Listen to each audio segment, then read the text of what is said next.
దేవుని పరిశుద్ధ నామమునకు ఘనత మహిమ ప్రభావములు కలుగును గాక. హల్లెలూయా.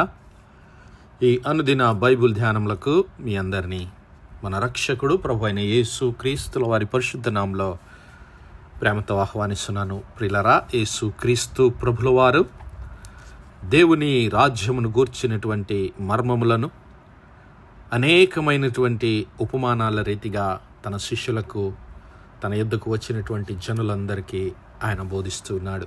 అయితే ఆయన బోధించినటువంటి ఉపమానములలో, చాలా ఉపమానములలో మరి దేవుని పిల్లలను మారుమనస్సు అనుభవంలోనికి నడిపించబడుతున్నటువంటి దేవుని జనులను ఆయన గొర్రెలతో పోలుస్తూ ఉన్నాడు.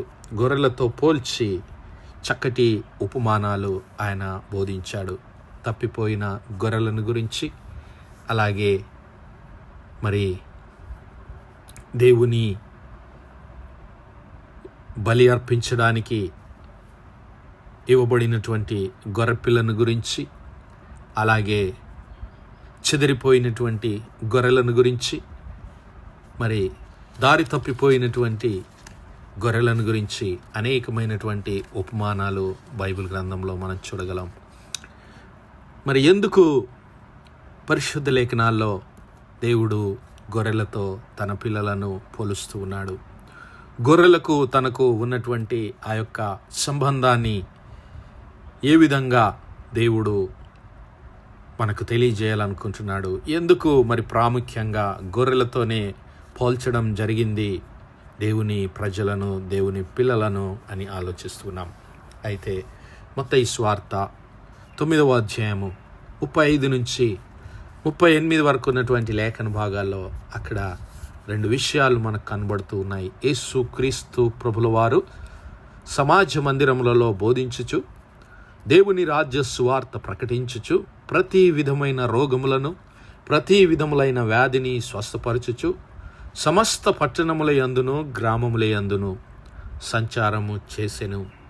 ఆయన సమూహములను చూచి, వారు కాపరి లేని గొర్రెల వలె విసికి చెదరియున్నందున వారి మీద కనికరపడి, కోత విస్తారమే గాని పనివారు కొద్దిగా ఉన్నారు కనుక తన కోతకు పనివారిని పంపుమని కోత యజమానుని వేడుకొనుడి అని తన శిష్యులతో చెప్పెను. దేవుని నామానికి మహిమ కలుగును గాక. ప్రియులారా, ఇక్కడ క్రీస్తు ప్రభుల వారు చెబుతున్నటువంటి ఈ ఉపమానంలో మరి కోత విస్తారమే అనగా మరి దేవుని సన్నిధిలోనికి నడిపించబడటానికి సిద్ధంగా ఉన్నటువంటి అనేకమైనటువంటి ఆత్మలను ఆయన చూశాడు. ఎంతోమంది ఆశ కలిగి దేవుని రాజ్యంలో ప్రవేశించాలని ఆశ కలిగి ఉన్నారు. అయితే వారిని నడిపించడానికి కావలసినటువంటి కాపరులు లేరు అంటున్నాడు. అనగా కోతకు పనివారు లేరు. మరి పైరులనేమో ఈ యొక్క దేవుని పిల్లలు, దేవుని బిడ్డలు మారు మనస్సు పొందడానికి సిద్ధంగా ఉన్నటువంటి ఆ యొక్క విశ్వాసులతో పోలుస్తూ మరి కోత యజమానుడు అనగా తండ్రి అయిన దేవుని వేడుకొనండి అని శిష్యులతో చెబుతూ ఉన్నాడు. అనగా మరి దేవుని సన్నిధిలోనికి, దేవుని ప్రజలను నడిపించడానికి కావలసినటువంటి పనివారిని మరి పంపమని దేవుని వేడుకొనండి అంటున్నాడు. అయితే ఇక్కడ కూడా మరి ఆ యొక్క మారు మనస్సు లేక విసిగిపోయినటువంటి, మరి భయముతో చెదిరిపోయినటువంటి ఆ గొర్రెలను దేవుని పిల్లలతో పోలుస్తూ ఉన్నాడు. మారు మనస్సు అనుభవము కావలసినటువంటి మరి దేవుని పిల్లలు, విశ్వాసులతో క్రీస్తు ప్రభుల వారు పోలుస్తూ ఉన్నాడు. మరి మనం గమనించినట్లయితే మొట్టమొదటిగా గొర్రెలు బలహీనమైనవని నేర్చుకున్నాం. గొర్రెలు అవి సాధువైనటువంటి జంతువులు, అవి మరి క్రూరమైనటువంటివి కావు, అవి తమ్మును తాము రక్షించుకోలేవు, అవి తమ రక్షణ కొరకు యజమాని పైన ఆధారపడి ఉంటాయి. అలాగే మనము కూడా మనము రక్షించుకోలేము, కానీ మనలను రక్షించడానికే క్రీస్తు ప్రభుల వారు ఈ లోక రక్షకుడుగా మన కోసం పంపబడ్డాడు. మంచి కాపరిగా ఆయన మన కొరకు పంపబడ్డాడు. రెండవదిగా అవి బలహీనమైనవి మాత్రమే కాదు, కానీ అవి భయము కలిగినటువంటి, చాలా భయము కలిగినటువంటి గొర్రెలుగా మనం చూస్తూ ఉన్నాం. ఎందుకు అవి చెదిరిపోయాయంటే, ఏ చిన్న అలజడి వచ్చినా ఆ గొర్రెలు చెదిరిపోతాయి, ఎక్కడికో పరిగెత్తుకొని వెళ్ళిపోతాయి. కారణం ఏమిటి అంటే, అవి చాలా భయము కలిగినటువంటి జంతువులుగా ఉంటూ ఉన్నాయి. ఈరోజు మానవులమైన మనము, దేవుని పిల్లలమైన మన పరిస్థితి కూడా అదే. రేపేమి జరుగుతుందో అనేటువంటి భయము, మన కుటుంబంలో ఏమి జరుగుతుందనేటువంటి భయము, మన పిల్లల జీవితంలో ఏమి జరుగుతున్నదనేటువంటి భయము, లేదంటే మన ఉద్యోగంలో ఏమి జరుగుతుందో అన్నటువంటి భయము, ఆరోగ్య విషయాల్లో ఏమి జరుగుతుందో అన్న భయము, ఆత్మీయ జీవితంలో ఏమి జరుగుతుందో అన్న భయము, అన్ని విషయాల్లో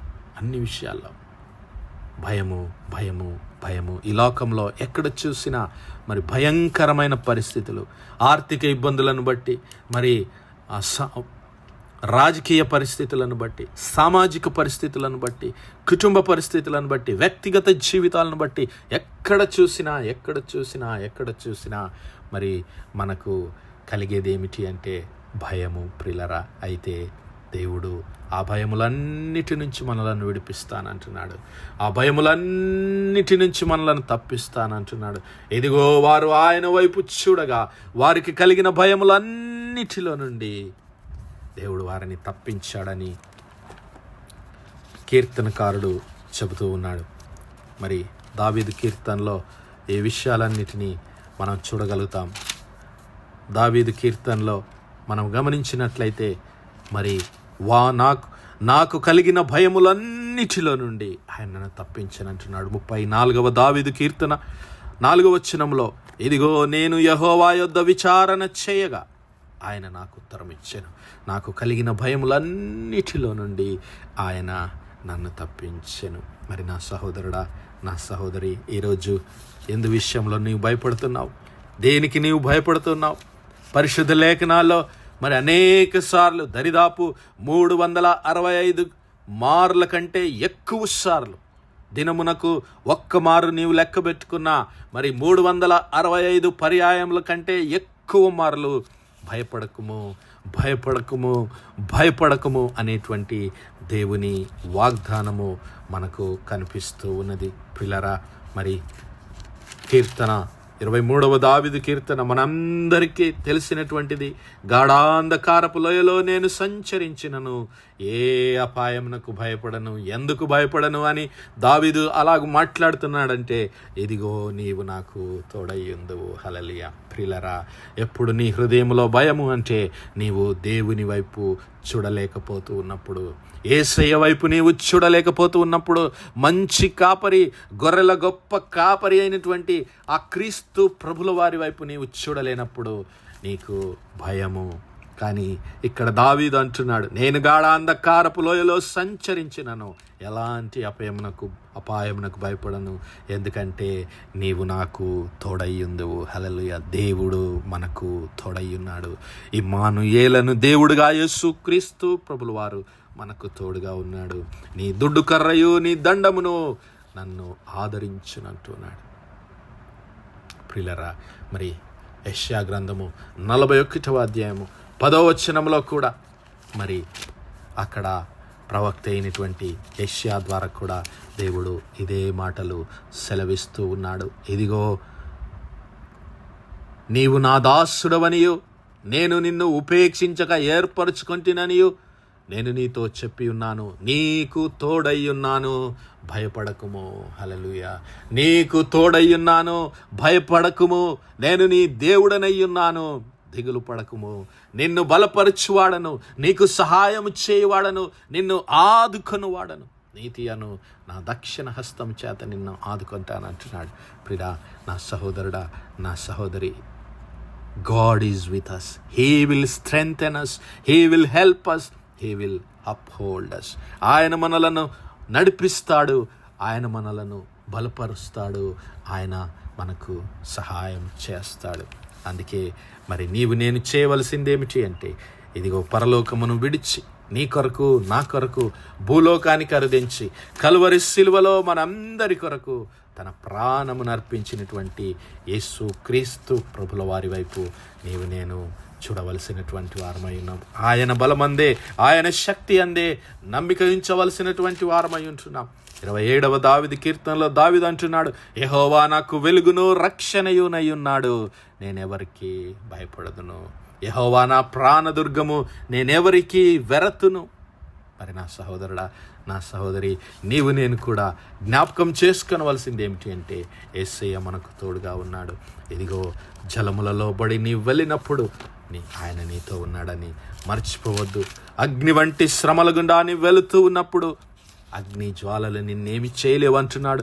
ఇదిగో నేను నిన్ను విమోచించి ఉన్నాను, భయపడకుము, పేరు పెట్టి నిన్ను పిలిచి ఉన్నాను, నీవు నా సొత్తు అంటున్నాడు దేవుడు. యెషయా గ్రంథం 43వ అధ్యాయం 1-3 వచనాల్లో, ఇదిగో నీవు జలములలో బడి దాటునప్పుడు నేను నీకు తోడయ్యుందును, నదులలో బడి వెళ్ళినప్పుడు అవి నీ మీద పారవు, నీవు అగ్ని మధ్యన నడుచుచున్నప్పుడు కాలిపోవు, జ్వాలలు నిన్ను కాల్చజాలవు. హల్లెలూయా. ఎందుకు అంటే ఆయన మనతో కూడా ఉన్నాడు. హల్లెలూయా. క్రీస్తు ప్రభుల వారు నీతో ఉన్నాడు, నాతో ఉన్నాడు. నా సహోదరుడా, నా సహోదరి, ఈరోజు నీవు నేను చూడవలసింది మన చుట్టూ ఉన్నటువంటి భయంకరమైనటువంటి పరిస్థితుల వైపు కాదు, కానీ మరి భయంకరుడైనటువంటి దేవుడు మనకున్నాడు. హల్లెలూయా. ఆ భయములన్నిటిలో నుండి మనల్ని తప్పించగల సమర్థుడు మన క్రీస్తు ప్రభుల వారు, మన యేసు ప్రభుల వారు. ఆయన నిన్ను నన్ను తప్పించడానికి సిద్ధంగా ఉన్నాడు. 46వ దావీదు కీర్తనలో కూడా మరి దావీదు అదే మాటలు చెబుతున్నాడు. ఇదిగో దేవుడు మనకు ఆశ్రయమును దుర్గమునై ఉన్నాడు, ఆపత్కాలంలో ఆయన నమ్ముకొనదగిన సహాయకుడు. కావున భూమి మార్పు నొందినను, నడి సముద్రములో పర్వతములు మునిగినను, వాటి జలములు ఘోషించు నురుగు కట్టినను, ఆ పొంగునకు పర్వతములు కదిలినను, మనము భయపడకూడదు. హల్లెలూయా. మనం భయపడము. God is our refuge, our strength. నా సహోదరుడా, నా సహోదరి, నీవు నేను ఆ భయము కలిగి చెదిరిపోయినటువంటి గొర్రెల వలె కాకుండా క్రీస్తు ప్రభుల వారి బలమైన హస్తముల క్రింద, యెహోవా నా ఆశ్రయము, నా దుర్గమని, నేనెవరికి వెరతును, ఆయనే నా రక్షణ అని ఆయన సన్నిధిలో ఆయన బలమైన హస్తముల క్రిందికి మనం చేరుకుందాం. ఆయన నామమందే, ఆయన శక్తి అందే నిరీక్షణ కలిగి జీవిద్దాం. అట్టి కృప, అట్టి ధన్యత దేవుడు మనందరి జీవితాల్లో అనుగ్రహించునుగాక. ఆమేన్, ఆమేన్, ఆమేన్. ప్రార్థించుకుందాం.